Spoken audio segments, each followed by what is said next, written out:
This guy here got his dinner on back of the truck. That's some kind of dead animal carcass, but I don't know what kind of animal that is. Please don't change on me, Light. I'm trying to catch this dude so I can see what's on his menu for today. What the heck is that, man? That's just a tire.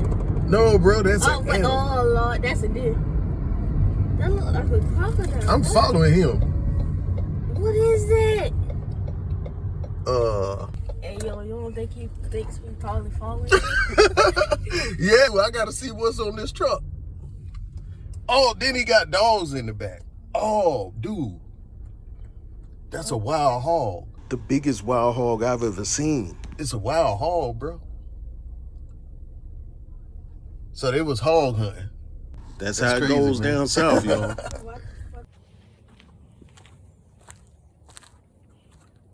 To a food-attainment in the building. Let's go, chef. If you know the song, sing along. Hit it. It's the Carolina cooking.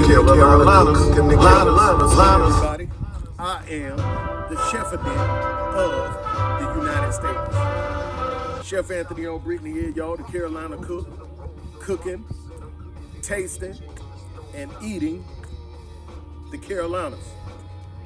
All right, y'all. Got my Rasta colors on today because in this episode I'll be cooking up a Jamaican type dish. They call it a Rasta dish, but it's not really a Rasta dish because Rastas are mostly vegetarian, and this dish contains meat. Speaking of vegetarian, y'all, when it comes to diet, everybody is, I don't eat this, I don't eat that, you shouldn't eat this, you shouldn't eat that. But I'm gonna tell you what, one bad diet is not eating. That's the worst diet there is. Because when it all comes down to it and we all have to get in the same boat, you either gonna eat or you gonna die. Just like right now, if I don't eat pork or whatever, or certain things, but if the shake comes to rattle and the rattle comes to roll and the world changes and all that type of stuff, and we don't have a lot of things available to eat, guess what I'm gonna have to eat? I'm gonna have to eat some oink oink. All right? So people so divided over diets, but like I said, the only bad diet there is to not eat at all. Don't eat and see how fast you die. See how adversely that affects your health. I don't care what you eat, what you don't eat, you know what I'm saying? It's cooking videos and recipes for everybody. You understand what I'm saying? So, watch what you want to watch, eat what you want to eat.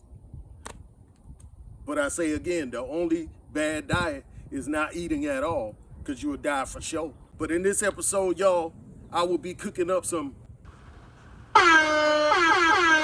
Jerk chicken and jerk shrimp Rasta pasta with garlic bread. Southern playalistic soul food. Once you get on it, you can't get off it. Okay, y'all, but before we go any further, we're gonna need a chef to cook this recipe up. So, I got a special guest in the back seat, y'all, all right, that I'm gonna bring out for y'all. Hark, who goes there? Let's go, chef. He wants the chef-a-dent to get out in these backwoods. Let's go, chef. Okay, get your passports, get your money, get your babysitters. Do whatever you gotta do to prepare yourself for this trip, y'all. I'm just asking for a few minutes of your time. So come with me, take a trip inside of my mind, and see how I did it, all right? Meet me at the spot. Let's go, chef. Drive me to the spot. Yes, sir, Mr. Chef-a-dent.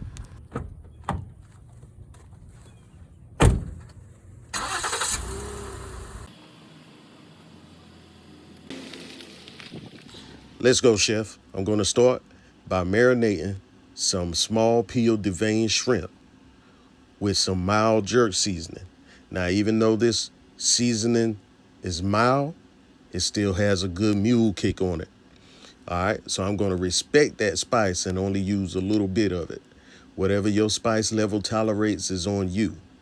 All right, then once I get the shrimp nice and saturated, I'm going to put it in a bag, throw a couple thyme sprigs in there, and set it in the fridge, for 30 to 40 minutes. In case you missed it in writing, add cooking oil to your shrimp. These chicken breasts look like they had breast implants, but that's not my business what this chicken did in its life. All right. I'm going to process my chicken breasts the same way, y'all, but since they're so thick, I'm going to go ahead and cut them in half. You know, some people would put them in, cover them with plastic wrap and stuff like that and beat them flat and all of that, but I'm going to spare myself some time today and just cut them in half. Save myself some time and some energy. All right, so I'm going to do the same process with the chicken, like I said, marinate it in the jerk seasoning, throw some thyme sprigs in there, bag that up, put it in the fridge for 30 to 40 minutes as well. It may be well over that time. I don't know. All I know is I'm going to let it marinate while I'm preparing everything else. Now, since the chicken has a lot more volume than the shrimp, I'm going to add a lot more jerk seasoning to the chicken than I did with the shrimp. All right. But at the same time, I'm still respecting the mule kick on this jerk. I don't care about my chicken being light, but if you want your chicken dark, you can add the brown and gravy mix in there. All right, I got some beef broth and water, salt, and oil here at a rolling boil. All right, so I'm going to go ahead and prepare my penne pasta while my meat is marinating. All right, so it's going to take like 10 to 13 minutes to cook this pasta. So you let it cook for 10 to 13 minutes or until it's properly done. That's the key word, until it's properly done. Once it's properly done, I'm going to go ahead and drain it and shock it with some cold water to stop the cooking process. Then I'm going to reserve it to the side until I'm ready to assemble my pasta, my Rasta Pasta. While that meat is still marinating, y'all, I'm going to go ahead and start prepping my veggies. My fruit and my veggie. The peppers are fruits. The green onion is veggies. All right. Anything with a seed is fruit. Anything that doesn't have a seed is a veggie. All right. So I got some red pepper, red bell pepper, green bell pepper, yellow bell pepper, and orange bell pepper with some green onions. All right. So I'm going to go ahead and do my cutting and dicing and all of that type of stuff on that. Just take y'all through the process to show y'all that it is me doing it. All right. And then once that's done, we're going to go ahead and start cooking up the meat. The strangest thing happened when I cut the top off of my orange bell pepper.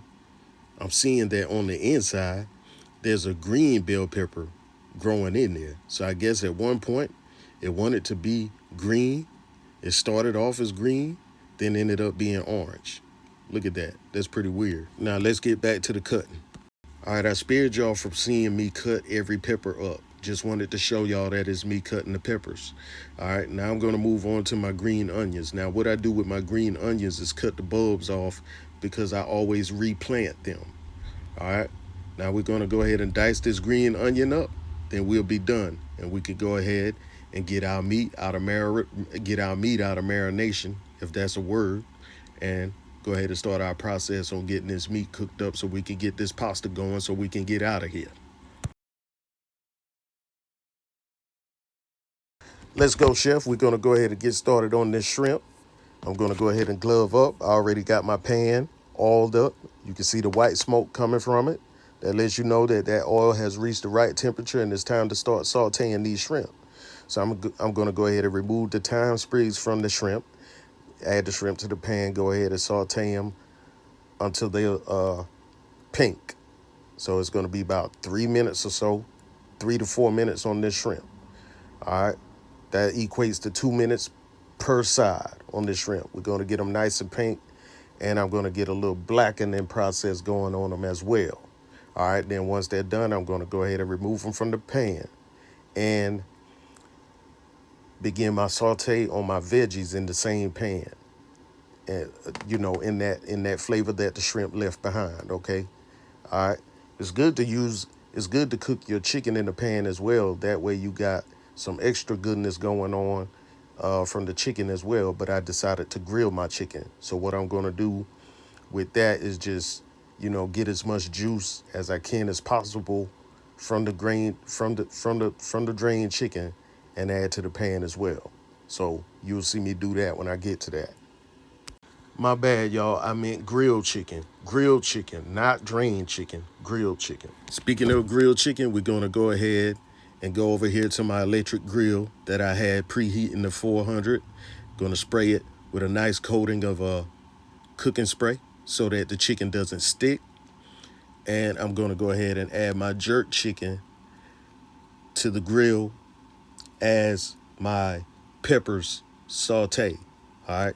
I called them veggies when I said I'm going to start sauteing my veggies, but I mean my fruit. All right. So while my fruit is sauteing, I'm going to go ahead and get started on this jerk chicken.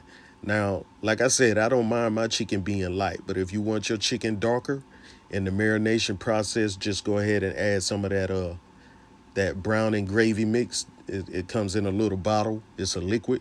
You put that in there with your chicken. That'll darken your chicken while it's marinating. All right.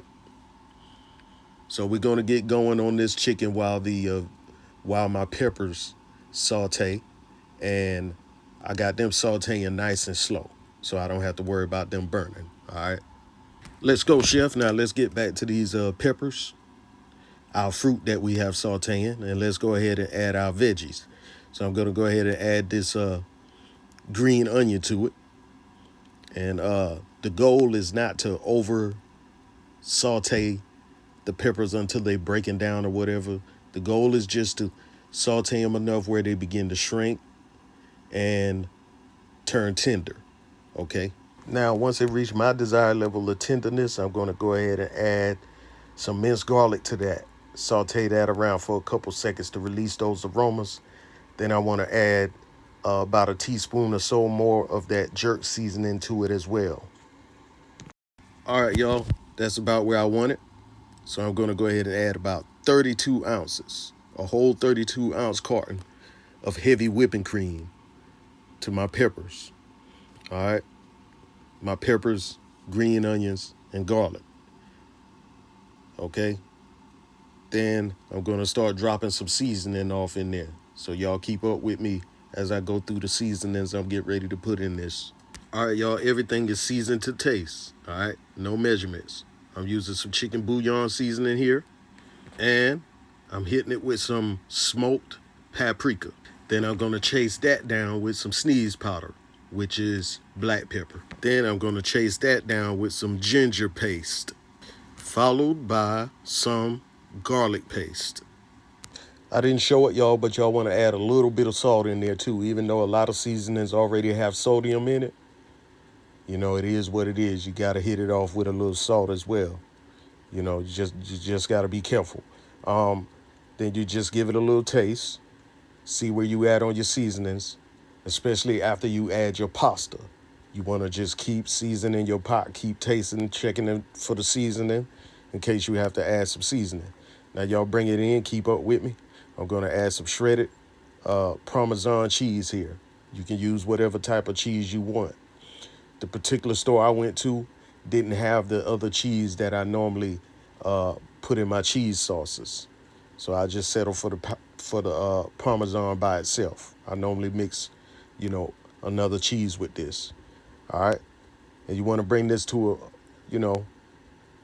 a nice little bubble before you add your cheese. You want this sauce to be bubbling first so that cheese can start melting as soon as it hits it.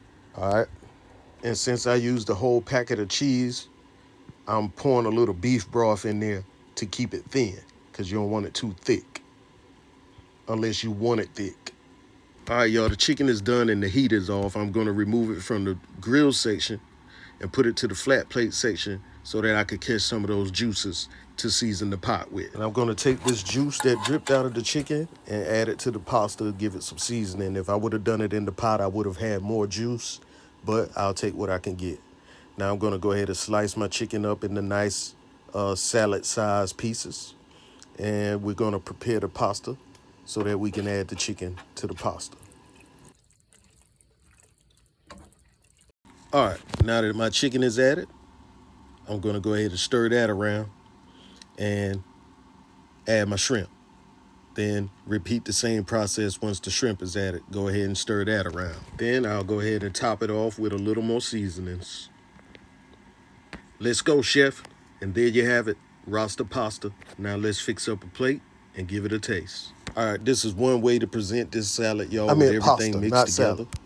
I got some garlic bread on the side that I was cooking up while I was cooking. All right.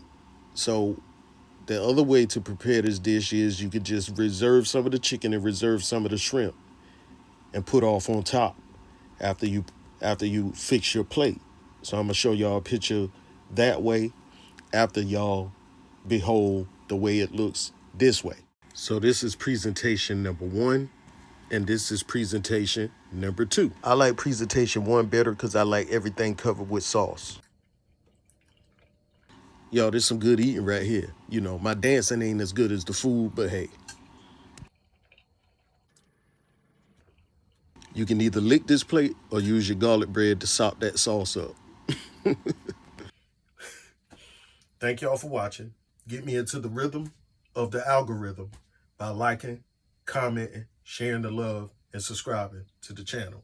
And y'all just remember, it's always a good feeling to be in a place where you're loved, supported, appreciated, helped, and all of that. But sometimes you gotta be places you don't wanna be, environments you don't wanna be in, until your gifts and abilities and everything like that propel you somewhere else. But what I learned was when haters hating on you, or people wishing your downfall, or working towards your downfall, or whatever, speaking ill against what you're doing, speaking ill against your talents and your gifts, trying to make you feel bad for doing something good, trying to make you doubt yourself. All types of stuff goes on in negative environments, environments that are not conducive to you. But I want you to understand that no matter what somebody want for you, no matter what somebody say about you or anything that's negative, you got to show them that you're able to flourish. You got to be that plant that doesn't care if the water is clear or if the water is muddy, because you still going to take what you can and nourish yourself and grow. Flourish in whatever environment you in. Liketh, shareth thou the love, and subscribeth unto my channel, and smiteth that notification button. Thank you. Y'all just chill to the next episode. Let's go, chef. Let's go, chef.